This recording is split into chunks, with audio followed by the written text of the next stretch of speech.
episode of Unfiltered Romance Nights. We are your hosts, Colleen. And I'm Marjorie. For tonight's episode, we have New York Times, USA Today, Publishers Weekly, and Amazon Charts best-selling author of at least 35 novels and novella, J.D. Geissinger. Writes funny, feisty rom-coms to intense erotic thrillers. Her books have sold over 20 million copies worldwide and been translated into more than 2 dozen languages. Welcome to the Unfiltered Romance Nights podcast, and we are so excited to have you.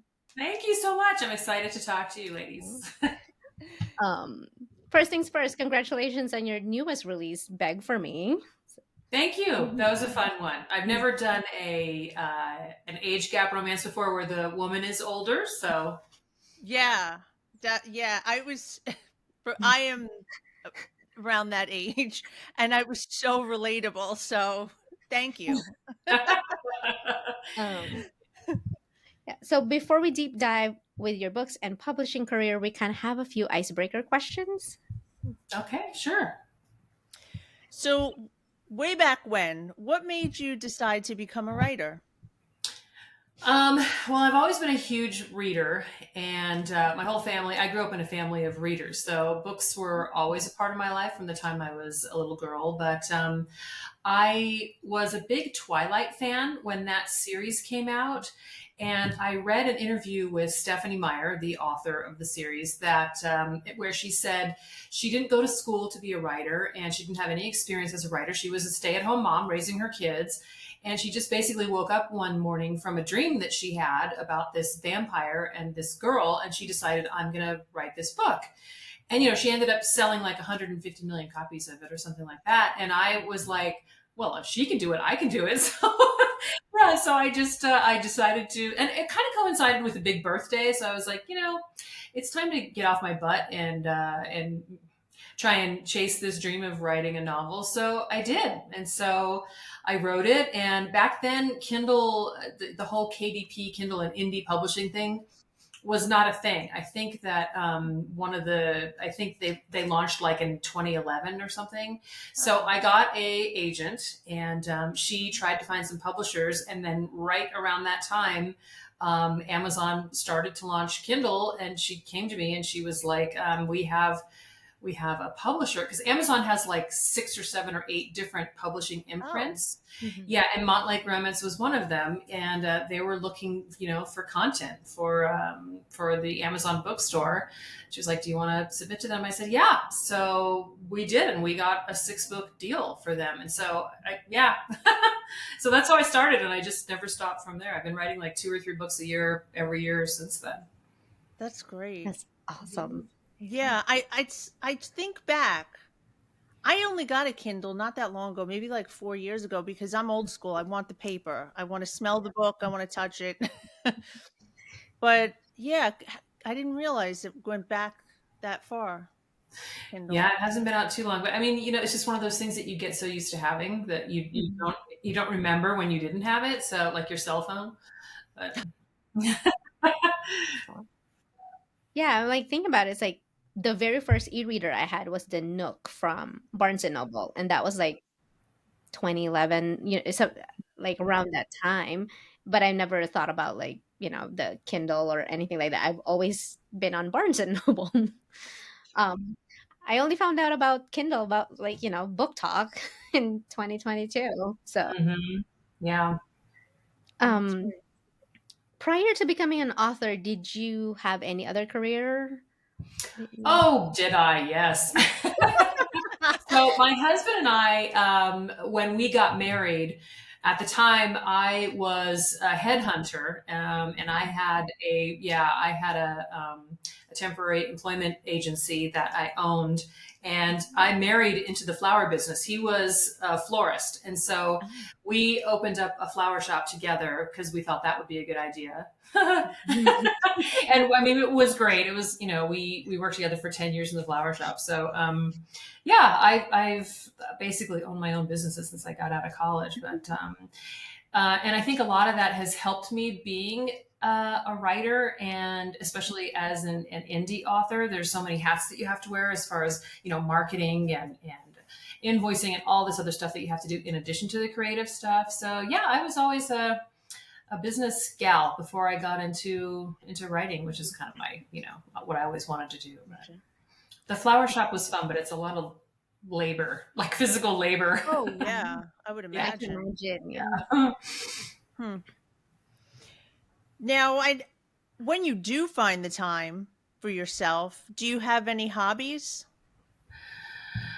Okay, I love to eat and I love to drink. So so I drink a lot of wine. My husband and I collect wine, and we're kind of foodies, so we're always, going, and we love to travel too.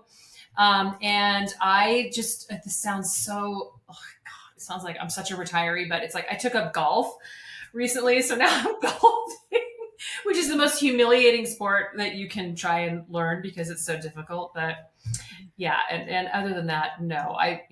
People will say, "Oh, what do you do for exercise?" It's like, well, I pace. That's pretty much all I do. Oh, stop. Yeah, yeah. I mean, I'm a workaholic, so I love to work. So I do that a lot. But Well, the upside to golf is the drink cart. So, I mean, there's that.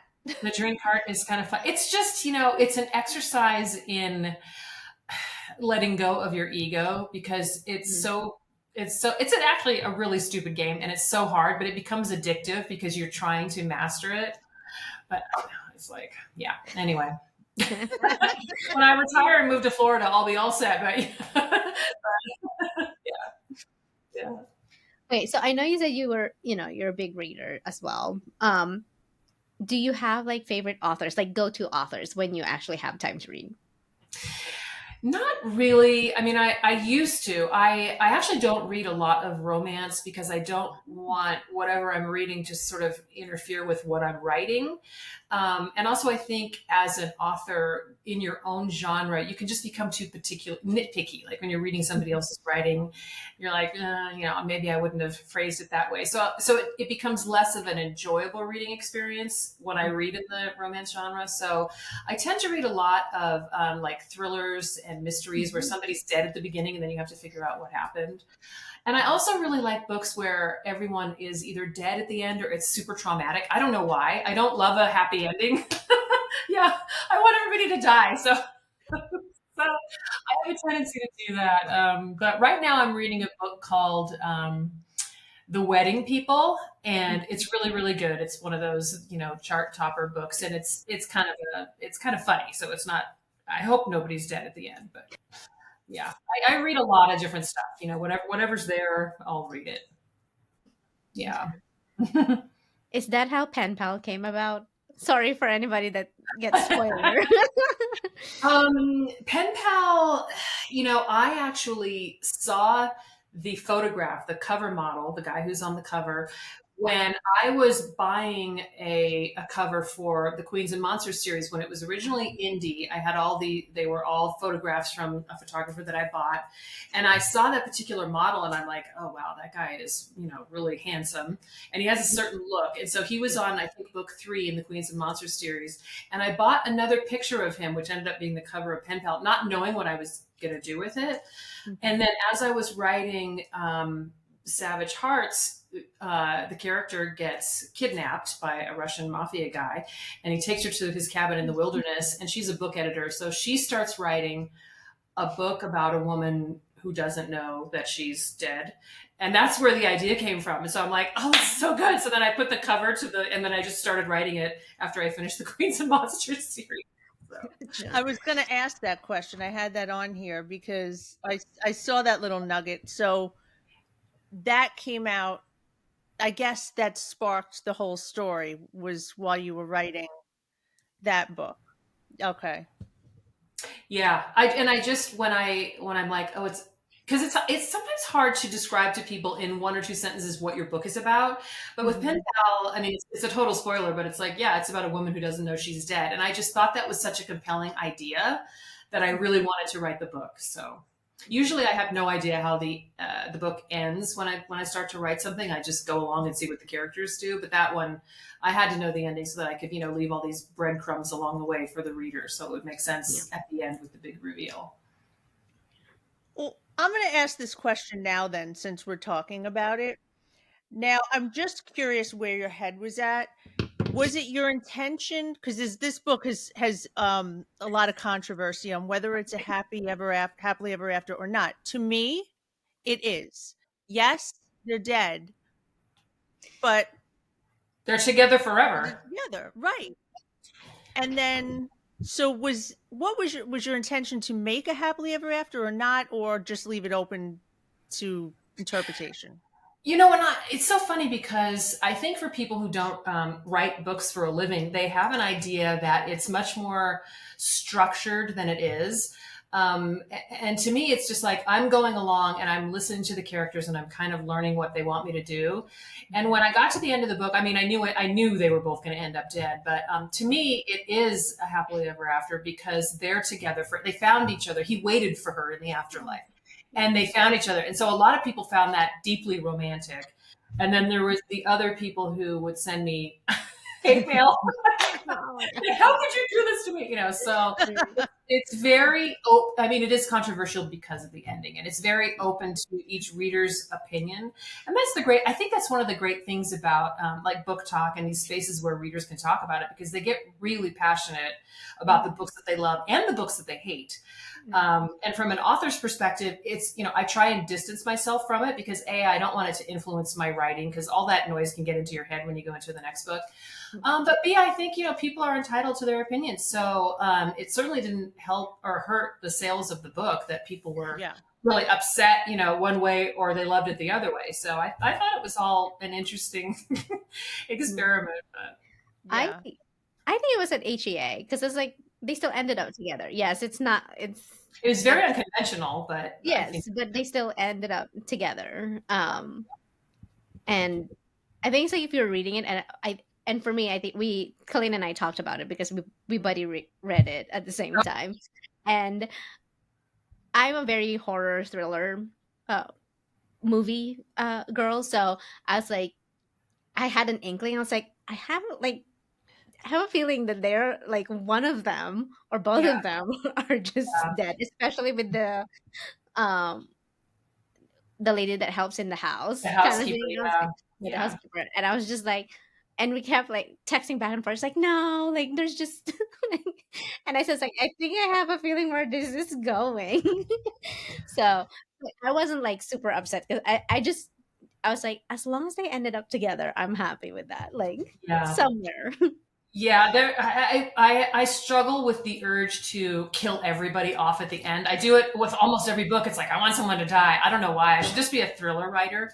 But there always ends up being a love story and lots of sex in my book. So it's like, okay, they're technically, I guess they're a romance, but yeah, that was. I had another book called Midnight Valentine where the whole story, it's kind of like a reincarnation love story, but Oh. at the end, the guy was supposed to, you know, die and give her his heart and all this other stuff, and I'm just like, I just can't do it. They're gonna kill me if I do this, so I just didn't do it. Oh gosh, that's Mhm. funny. Yeah. Those are the good ones, like the unexpected turn. As long, I I think like to for have me. some twists. I think my standalone books tend to have more twists than my series, but my series still do have some kind of shocking revelation. And a lot of times that just comes out of the natural progression of the characters as I get to know them. I like people to have a dark, you know, trauma in their past that I can work into the story and things like that. So it's always just like, boo, crazy thing that's about to happen. You know, I don't Right. know. I like to read that, so I like to write it too. Yeah. Do your friends and family read your books, and are they, I would imagine they're supportive nonetheless if You you know, put my out. my husband has never read a single one of my novels, which is probably good. He's just not a reader. So I mean, he'll pick up something to read and he'll fall asleep immediately. So I don't think it would be good if he did that with one of my books. But when I was first published, my dad was still alive and he was this very stoic aerospace engineer. And he was Oh. so proud that I was having a book coming out that he bought copies of it for all of his friends. And I tried to warn him and he was like, you know, 75 years old, whatever. And I tried to warn him, like, Dad, there's, you know, a lot of sex in this book. And he's like, we're all adults, you know, it's fine. And so then when it came out, he's distributing them to all his friends. I think he was sort of horrified, you know, all of his very conservative. And he's like, how did you learn how to, write about that stuff? And I'm just like, the internet. You're like, No, you should have said, "Oh, That's it's a all little bit personal mortifying. experience." That's a little bit mortifying, yeah. And then my mother's like, well, maybe you could learn a thing or two. And I'm just like, oh my God, I need to go to therapy. No. Yeah. Too much information. Yeah, I think I think some of my girlfriends read stuff, but it's awkward for me because people think that an author is what they're writing, and characters are not moral avatars. So I'm not writing to make a statement about my own sexuality or any of those things, but a lot of people don't get it, and it's like, I'm just making this up, you guys. This is really just imagination. And sometimes there have been some awkward interactions with men who want to know a little bit too much about, like they just assume that whatever kink the person has in the book, it must be mine. It's like, dude, that's a no. Yeah, it's just making it up. So yeah. Oh, okay. This is an interesting question. Since we're on the topic of like that's not my thing or whatever whatnot. Um, if you could live in any of your books, which book or series would it be? Oh gosh, if I could live in any of my books, probably not the Mafia series, because I think in real life that would just be, I would just fall apart. It's a great fantasy, but I don't think I want anybody shooting at me or anything like that. Any of my books, oh my gosh, my books are all so. Let's see. Well, I did a romantic comedy that might have been. It was called Rules of Engagement, where she's a matchmaker and he's a football guy. So that might be because I like to have a happy life. So if, what I really write about, but yeah, so it'd probably be Rules of Engagement. Okay. Yeah. Yeah, that's fair enough. Definitely not pen pal. I don't want to be murdered by my sister. No, I don't have that. And I don't know that I mean, I love my husband, but I need a break. I can't be with him for all eternity. I mean, it sounds a little depressing, right? You're like, oh my God, just the thought of it. Yeah. Like I was with you when we're alive, and then I have to be with you too in the afterlife. Forever. That was the thing with Twilight, right? So they're immortal. So it's like, yeah, I mean, you're madly in love now, but like, what about 300 years? No. Yeah. I mean, she could have like gotten out of it. Like if she didn't, get turned, she could have had a way out. I know, but she was 17 or whatever. She thought she was totally in love. So I look back on that whole series now, and it's funny because as you grow as a reader and as a person, whatever, your tastes change and your preferences change. And it's like, I still have a totally soft spot for that. But it's like, okay, he was 100-year-old vampire. Would he even really have been attracted to a 17-year-old girl? I mean, mentally, my husband told me one time where he was dating this girl and she was only like 5 years younger than him when he was in his early 20s. And he was so annoyed by her because she was so immature the whole time. And that's how I kind of think now about Bella and Edward. Like, would he have been? Right. She was like awkward too, and like just her whole character was just like, yeah. How is he attracted to you again? Like looking back now, like how is he?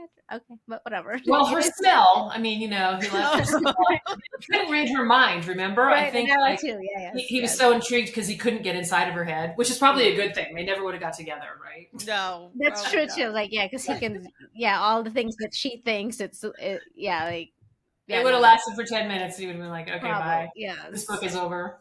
Right? I mean, same things like with you've read 50 Shades of Grey compared to like what I'm reading now. It's like that's not even like that's almost like just entry level kind of thing. But it was Isn't so it funny? controversial. Isn't it funny? But yes, at the time, and I can remember all my girlfriends talking about it and everybody passing the book around because it was breaking new ground.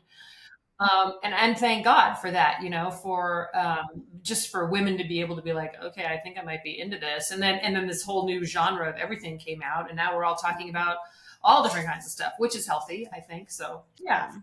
Yeah. Okay, so this is interesting. You have written standalones and series. How do you determine which books will be standalones and which will be series? And which one would you say is more involved, more difficult to write? Sometimes when I start out writing a series, I have no idea that it's going to be a series like Ruthless Creatures. I just thought it was going to be because I had written a duet before that, a mafia duet, and I kind of wanted to continue with the mafia because I was liking that genre. And I wrote it, and I didn't know until the character's name is Natalie. Her best friend became such an overpowering character that as I'm writing it, I'm like, I think she needs a book. So I started, putting her in there, and then at the end, I set it up for the next book. And then I kind of just went from there because that's a big cast of characters. So when I have a series like that, it's actually almost a little bit, I wouldn't say easier, but I know where I'm going. If I'm like, okay, now it's going to be a series, then I know these characters already. But you still have to do, so usually my series are interconnected standalones, so you can read them by themselves, but each new couple takes center stage in the different books. So I still have to get to know their backstories and all of that. But I like doing both because if I have an idea, just like Pen Pal, it's a one off, and I can write that. But I'm not, I'm very kind of play it by ear. I live by the seat of my pants. That's how I write too. So I don't like to get anything too structured or too far ahead. So I just kind of start writing a book, and I see where it goes. And I've learned to trust myself over 30 something novels that this may turn into something, or it may just be kind of a one off. So yeah. Okay. Oh no, you okay? So we're gonna move to the Mafia series, the Queens and Monster series. Um, oh wait, Skip you actually 10. asked that question. Sorry. Like, wait, did you just ask that question? Sorry. Oh, okay. We'll still do that one. Is there a chance for a second generation series for the Queens and Monster? There is, yeah, and I think that's one of the people are really wanting something like that. So that, and also something like Pen Pal, are the two um, most often requests that I get. So yeah, they're. I mean, and the Queens and Monster series, they're all having kids, and at the ending of all these books, so that would kind of be an automatic setup. And also, there's a lot of characters that cross over in my books, so I think at some point they're all going to merge in the future into some series. Like Killian Black is in a whole bunch of series, and he was in the Beautifully Cruel duet, and so yeah, I think definitely in the future. I just never know when. I never know what's going to hit me. So What was I reading? I have copious notes here because when I read something, I read that series so quickly. I flew past like book. Okay, where's book two? I have it up on my shelf over here somewhere. But I just want to say thank you for putting in, was it Carnal Urges, the reference to Mickey Rourke, because back in the so day, funny. I was obsessed with him before things happened. Before I know, Nine and he a was half beautiful. weeks. Yes, 9.5 weeks, and there was some other movie with him and some other dark-haired girl. I can't even remember it, but yes, he was beautiful, and he was a whole thing. But my husband and I love to watch movies, and so I have a ton of, in all my novels, there's always movie references. And so some people, get them, and some people don't, but they're dotted throughout. But yeah, I'm glad you liked it. Yeah, I was like, I'm reading and I had to take a picture and send it to my mom. She's like, "Oh, geez." She's like, she's like, "You have to get over him." I said, "No, I'm over him," but Right. I I just know. thought it was funny. Yeah. I think we talked about that, and I had to like actually Google like what he looked before because I was like, when when you When say he it's was like young. I yeah, know. It's I can sad. only We like get see old, the and shit now, and happens. yeah, and I was like, oh, it's like it looks like a different person. It does look like a different person. Yeah. In all fairness, he's like, is he 70 at He least? might be, but I think also, did you ever see the movie that he was in where he played, it was like a boxer, but it was like one of those, where they dress up and they jump off the Oh, the sides. wrestler. Okay, yes. So I think in real life he was a boxing guy. So he might have gotten beat up a little bit too. But yeah, he was amazing in The Wrestler. He was amazing. So, yeah. And also, these a lot of times these actors who are into, bodybuilding and all that stuff, they take steroids and they just end up looking weird. So yeah. Okay, so we'll switch gears. Now we're going to switch gears to the newest release, Beg for Me. Yes. What was the inspiration in writing a reverse age gap? as well as having her be, I don't want to say middle aged because then that means I'm middle aged and I don't want to accept it, but mature. Sure. Well, he was the youngest of three brothers, right? And his older two brothers are so very much, alpha and kind of overbearing in that way. And he was just always from the beginning of the series, I saw him more as kind of like the golden retriever and the sweet guy. And because he was, much younger, I'm like, well, I really don't want to pair him with somebody who's in their early 20s because it's just not that interesting to me any longer, like that age demographic.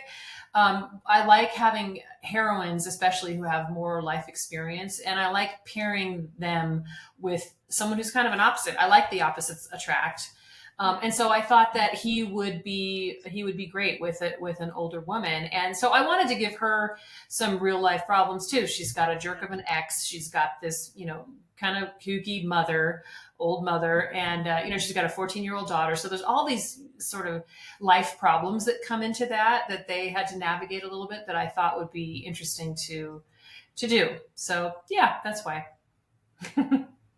Yeah.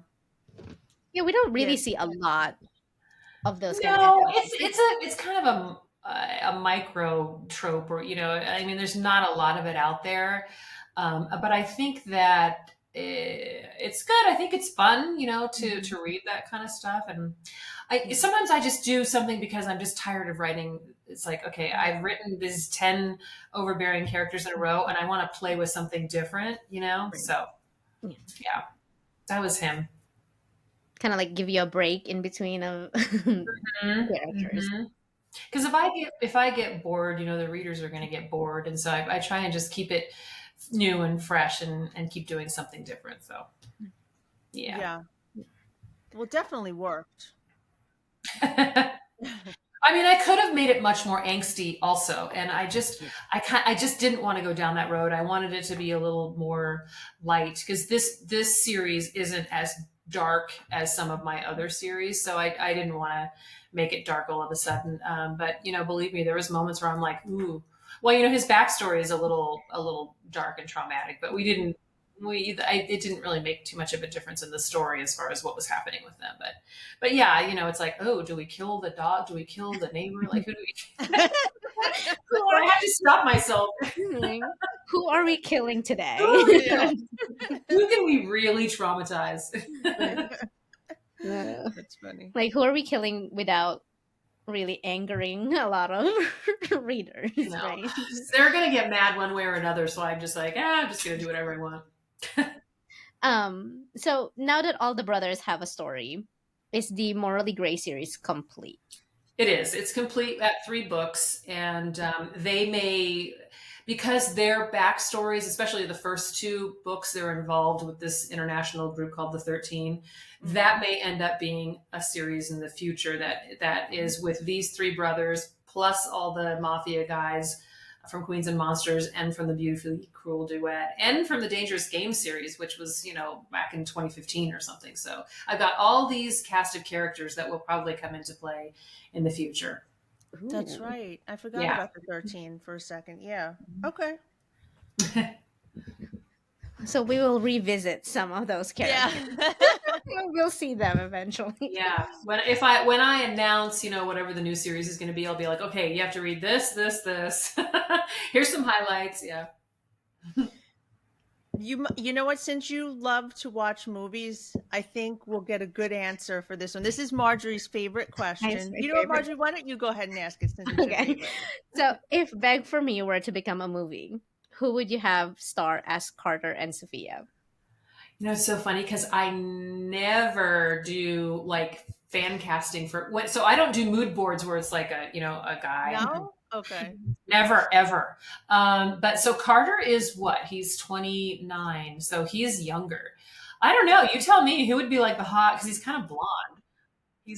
Who's like the hot young actor now? Like, do we even? I don't watch the newer stuff right now. Like, I always just go back. Yeah, mine would be like the 90s people. Yeah, 90s people. They're all old now, right? Yeah, but we could say I don't know, whoever. I don't who did I think was good looking? Oh, Steven Dorff, but he's like old now. But if he was younger, I know. I Yeah, would that's have the loved him. problem. Yeah, I don't know who any of these young guys. And actually, I think if any of my movies or any of my books did get cast into something, I would love it if it was a little bit of an unknown, so that people they don't drag their perceptions of what whoever the actor is, because that happens, you know. So I don't know. I'm sorry not to have a good answer for you. I should start studying up on that. But in my mind, it's always whoever I chose for the cover model. That's who's the character in the.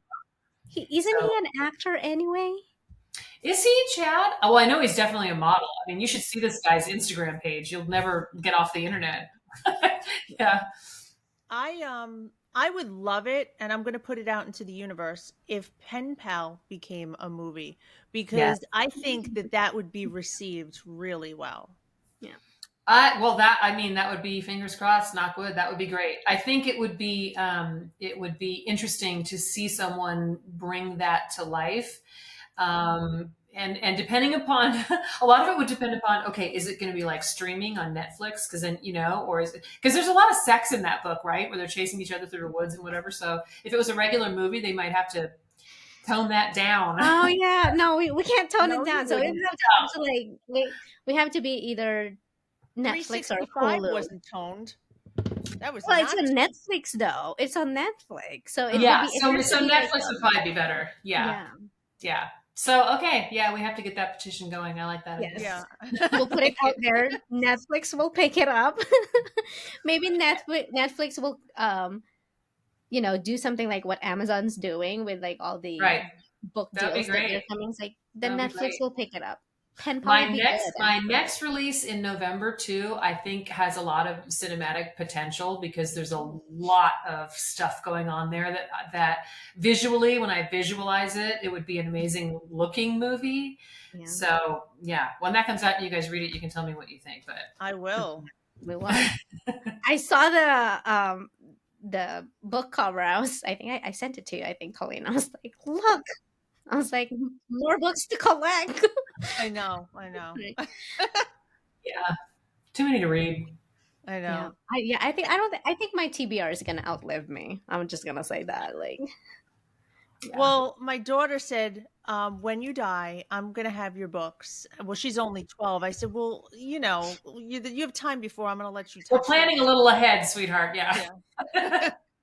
Yeah, oh my gosh. Yeah. All right, we already talked about, you said you release about 2 books a year, right? Mhm. Yeah. Okay. Sometimes three, Um, but usually two. yeah.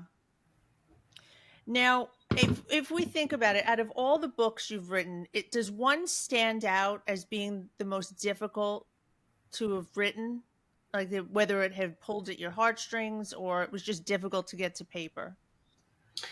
Pen Pal came out really easily, so I wouldn't say that was Yeah. difficult. There was a book in called "Make Me Sin" in the there's a rock star series that I did, and the second book, the hero has a really traumatic backstory, Mhm. and he has this thing called synesthesia where he can see color. So like music, he sees it in color notes and everything. But he has a really terrible background, and he causes the heroine some trauma. So that was kind of a really hard one to write, and I cried a lot while I was writing it. I was sweating and I was crying, but that's when you know it's good. So yeah, so that one was a tough one. And then Perfect Strangers was another one that I wrote where I didn't really know. I thought the guy maybe was an assassin at first. I wasn't really sure where the hell I was going with it. And then there's a big twist, and then there's another big twist at the end, and I'm like, do I leave this in?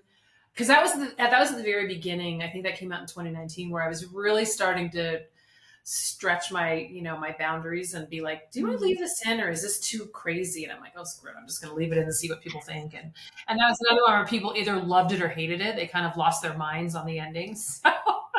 But it's still like right now it's my bestseller of all my indie books. It's just still cruising along. So Okay. yeah, I think people after a while they want something different, a little bit of a palate cleanser, and then you can go back to whatever you normally read. Yeah. I was Yeah. telling her about that. Like, I'll go to like if it's a series, like usually I'll wait until it's, finished, complete, so I can just like go back to back. And then I realize like when I do that, like once I finish the whole thing, I'm like, now I don't know what to do with myself. And it will take me a while to like, what am I gonna read? Like, Yeah, trying because to you figure out just pulled yourself out of that whole world that you were immersed in. right. Yeah. So I need to like a balance, but yeah. Um, this might put you on a spot, but if you could give us 3 words to describe your books, what 3 words would they be?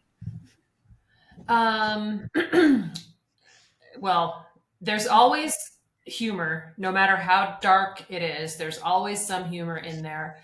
They're usually erotic, Yeah. and they're usually unconventional in some way. I try to bring something new to the table every time I write a book, because there's the romance genre especially is so full.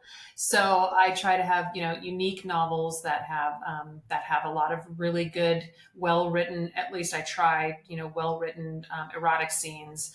And then no matter how dark they are, they have some kind of humor. So yeah, I guess I should write that down in the future in case anybody asks me. I'm like, I don't know. They're wacky. They're I know. Well, we try and keep it interesting with the questions. yeah. um, what future? I know you have something. You said a new release coming out in November. Are there any other projects that you're working on that you're able to talk about? Anything in the I have a horizon? short story coming out called Spicy Little Curses, and that is coming out at the end of September. Oh. And it's set in New Orleans at Halloween.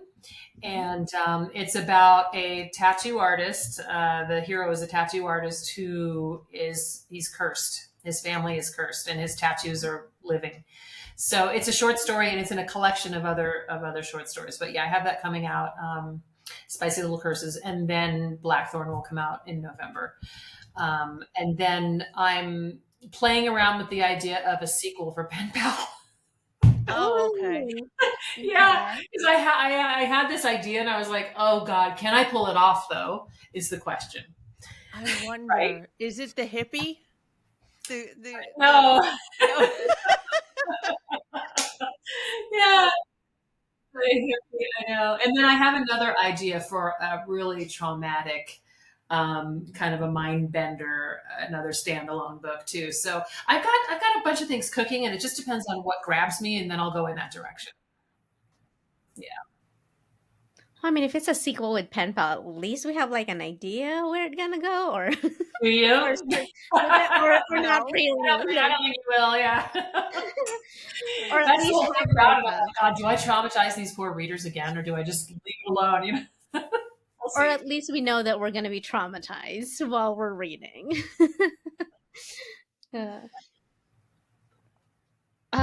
okay, so um, out of all the subgenres that you've written, do you have a favorite between like you write romantic, suspense, mafia, paranormal? Do you have like a favorite out of all the ones that you write? I like writing like the erotic thrillers, like Pen Pal and Perfect Strangers, and I like getting dark in there, and I like getting some psychological aspects. It's fun to write, and it keeps me interested.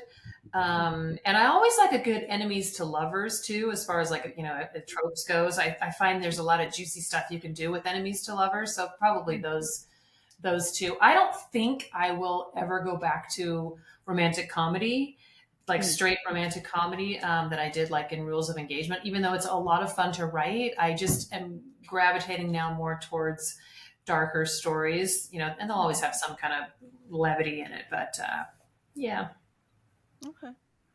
Yeah, because I don't know if we can pull off like who are we gonna kill in a romantic comedy? no. Like, I mean, well, I guess you could, but it couldn't be like a main character. It'd have to be a neighbor that you didn't really like or something like that. But I don't know. I think right now I'm really into traumatizing my readers. So like, oh, here you go. the best books is like when you're kind of traumatized because it's still a kind of like healing or something like that. Like it pulls you out of something. You have an emotional connection to the work, and that's really what I want my readers to feel, that they took something away. Either it was a very emotional read, or they really loved the character so much that they want to tell their other friends about it, and things like that. I don't want to ever just want to get to the point where I'm cranking them out because it's, it's time to write a book and I've got like 100 novels out and, doing all that. I really want it to be where, and not every book can be the book, right? But I still want to kind of strive towards that, to where everything that I produce is at least different or interesting in some way. Okay. Yeah. So I'm not going to be doing hockey romances. I mean, like stuff like that. You know what I mean? I'm not going to go down that road. I'm going to go down the other weird road. Yeah. Is there anything that you haven't written yet that you want to, like any kind of microtrope or subgenre or anything that you said, you know what, I'm going to get to that someday? I really would like to write like just a straight thriller. But I think I would have to maybe do it, not necessarily under a pen name, but for a different publisher or something. But again, all of these things that I choose to write, it's very much what's moving me at the moment. I can't plan too far out because, like, I've never outlined one of my novels. I did it one time and I hated the process so much I didn't write the book. So I'm very much, it's all about gut feeling. Like, what am I feeling like right now? What's interesting to me? And then I start writing it because you're sitting alone in your room for like 3 or 4 or 5 months or whatever with these characters, and so for me at least, I have to be really invested in it. I couldn't just crank it out. So I never really know what the muse is going to tell me to do until I get there. It depends on how much wine I've had that night. No. That's where the books really take a turn. That's when it really gets good. Yeah. All these plot twists, that was just too much wine. Yeah. That's the secret, I guess. Yeah, like, that's the secret. So when readers get mad about the twist, like, we'll blame the wine. I'm just gonna show a picture of whatever bottle it was I'm drinking that night. It's like, here's your culprit. Right. It wasn't me. That's right. The Pinot Noir. That's right. All right. So because Kolleen and I love to collect these types of books, do you have any special editions coming out? Blackthorn is going to have several different editions. The UK edition is different. Well, just really the cover, not the story is, but the cover, the UK edition is different. And then there's going to be a Walmart special edition where the cover is completely different and the edges are different too than all the other regular books. I did a special edition of Perfect Strangers, and that sold out so fast. I wasn't prepared for how quickly it was going to go. So I have to, if I do another special edition of something, I'm going to have to really do a better job of being prepared for that. Cause I was like, they sold out in a couple hours and I was like, oh, okay. I wasn't ready to start shipping yet even. So yeah, but maybe I think Midnight Valentine is one of those that people are always asking if I'm ever going to do a special edition, but there also might be another one of Perfect Strangers, but I don't really have any firm plans yet. Yeah. What about book signings? I am going to be going on tour for Blackthorn in the early part of November. So I'll have 6 stops all from New York, Atlanta, all the way across to LA. So I haven't announced that yet, but we're just starting to put dates up. So when the dates are all confirmed, I'll have a page on my website that says, upcoming events. And there's a possibility of something in France too in the spring. Oh, wow. Yeah. So we'll see. I don't have any, as far as like the romance convention stuff, I don't have any of that coming up. I did so much of that last year that I got a little bit like, okay, I need a break on that. So, it might be next year they start doing that again. Okay. But you're going to have be a busy November though. Sounds like it. It will be a busy November. Yeah. It'll be fun. Oh, well, I would love it if you make your way down to Florida. Oh, I was in Miami. I missed you last year, I guess. Oh, I'm Northeast. I'm St. Augustine, so. Okay. Florida's a big state. I mean, there could be a lot of stops in Florida alone. So. Yeah. You wouldn't think it's big, but it's like if you drive, like driving everywhere, I was just like, oh, it's a big city. It's a big state. It's like, okay, Orlando is not right next to Miami. No, that's not, it's no. It's like, I think 6 hours. maybe Yeah. 6 hours. Probably, Same. yeah. It's like Yeah. I live in Tahoe, and people think Reno is right next to Las Vegas. It's like, oh no, it's so far away, but same kind of a thing. Yeah. Yeah. Oh, it's funny. Um, Well, well, that's it, Roger. It's the end. Even though Oh, we don't want it to end. you guys I were was quick. like looking Wow. for more questions. I was like, where's more questions? I know. I was like, oh, well, that brings us to the end. We had an amazing time. You are so much fun, and you were just so lovely to have. So thank you again for meeting with Thanks for us. having me on. It was fun chatting with you, Yeah, ladies. thank you. Like we were so I think when we were like scheduling our stuff, we were so nervous. It's like, who do we want to like? Are they even gonna say yes or like? Yeah, we didn't even I think know it. it's nerve Yeah, wracking. Yeah. yeah, Yeah. it was. So But I always people tell love to her, talk about books, and yeah, it's all good. Yeah. yeah, It's not like it's a political discussion, or it'd be yeah, like, oh yeah. my God. Right. Then that's a no. I'm not coming on, but Oh yeah, yeah. It's all books for us. Yeah, yeah. No for that, way. it's just like No all way. books. Yeah. Okay, Um, and to our listeners, thank you for joining us today. And be sure to follow us on our socials and subscribe to our podcast so you don't miss out on any of our episodes. If there are any authors you would like to see on our podcast, you can DM us on Instagram at Unfiltered Romance Nights. That's all. See you next time. See you next time. good.